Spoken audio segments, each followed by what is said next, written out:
All right, everybody, welcome to the Joseph William Vela Fan Club History Podcast. Today we are brought to you by Flex Tape, the third podcast in a row. Flex Tape strong enough to save you from an atomic bomb. So today's topic is going to be about the main battles in World War II that had a huge turning points in the war. Of course, I'm the beautiful Joseph Vitone, joined by the Tucker Lynch. Sup? And Bread. Hey. Alright, so let's just jump right into it. This is World War II had many important battles. Bread, what battle was one of the most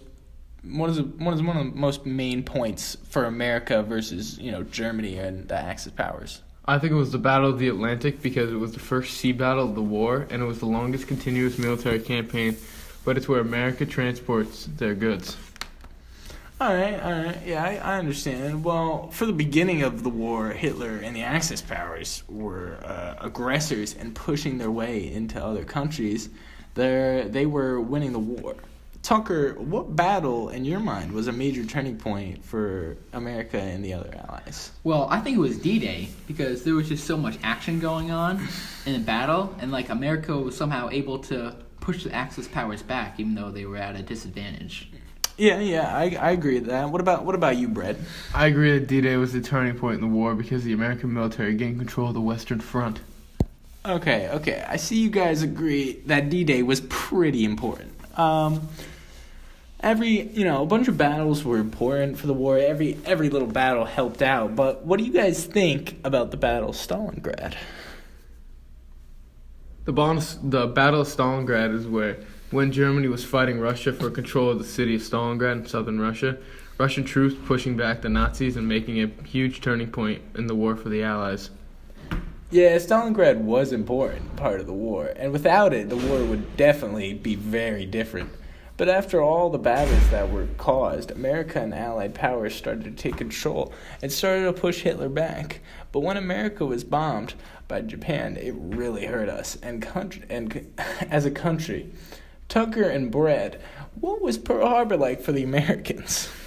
Well, Americans felt like that America wasn't safe when they just saw planes fly over, bombs dropping everywhere. They just didn't feel the same. Yeah, I could see what that means. You know what I mean? Like, if you're getting bombed, that kind of sucks, It was something they hadn't experienced, and killing, thousands of people, that definitely, hurts and it kind of bands you together against a certain enemy, which at this time was Japan. Brad, we ain't got time for your answer, so I'm just gonna ask you one thing real quick. We've got a Crime Stopper Batman calling up. Batman, what's your question? What happened to Hitler at the end of the war? Good question, Batman. Well, he was surrounded, and he didn't want to get captured by the others, so he decided to kill himself along with his wife. Thanks for the question, Batman. I hope we satisfied you. Next, we've got John Jensen Johnson, Johnny Boy, calling in. Hey guys, it's Johnny Boy. I just gotta ask, what did America do to Japan after the bombings of Pearl Harbor? Like he said, America's they were bombed. So what was the reactions? Well, America declared war and then bombed them back using an atomic bomb.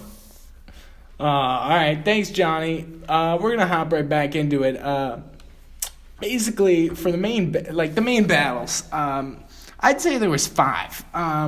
Pearl Harbor, Battle of the Atlantic, like we said, the Battle of Stalingrad, and D-Day.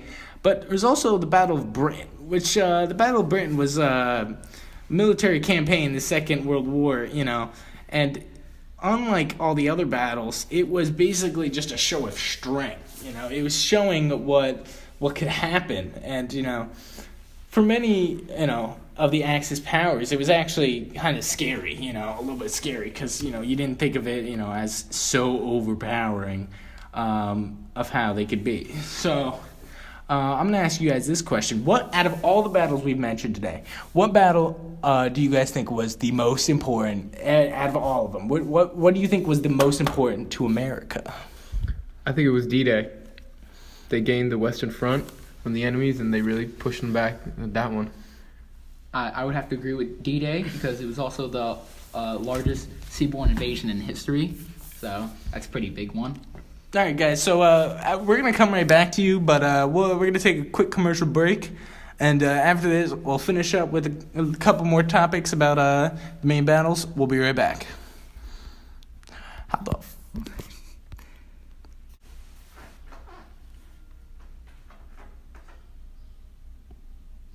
And welcome back, everybody. So after that commercial from Flex Tape, there probably was no commercial, but after that commercial from Flex Tape, we're back, and we're gonna be talking about a few little, tips and tricks, not tips and tricks, a few little tidbit facts about World War II. So, Pearl Harbor, okay, that was obviously the main battle. We've talked about that a lot. Brendan, you know a little bit about Pearl Harbor. So after America, the reaction, they were like, well, what are we gonna do to this? What did they do to Japan? They bombed Japan after declaring war using an atomic bomb. Nice. That is a good way to get back at someone. But do you think it was right for them to bomb? To use 2 bombs. I mean, my opinion, I feel like you bombed us first, so you kind of started everything. So no, I don't think that it was unfair. Yeah, I see what you mean. It was kind of like just a retaliation thing. Like, you bombed us, so we got to bomb you. Even if we kill a bunch of your innocent civilians that aren't bad people, we still got to bomb you back. That's kind of what. It was just an eye for an eye. Yeah. Okay, makes sense. So, what about the outcome of the war? Obviously there was a lot of turning points in the battles and the war and the whole war itself. So, do you guys think that if some of these battles didn't happen, do you think the outcome of the war would have changed? Do you think the Axis powers may have won? I don't think so because we're America and we always win. We always win. That is a good answer. We always find a way to win. I feel like even if we did give up a couple of those battles, there would have been different battles, that didn't happen in this, one. But if we lost, they would have probably pushed towards us, and then we would have probably found a different way to win. So, just like, the Battle of D-Day and Pearl Harbor, they may have been distinct battles, but maybe in another reality, they might have been important to the Axis powers, and they may have won. So that's it for today, guys. Mainly we just focused on the main battles today, and if you have any questions, hit us up on Twitter at joevella.com. And thanks for listening in. I'll see you next week.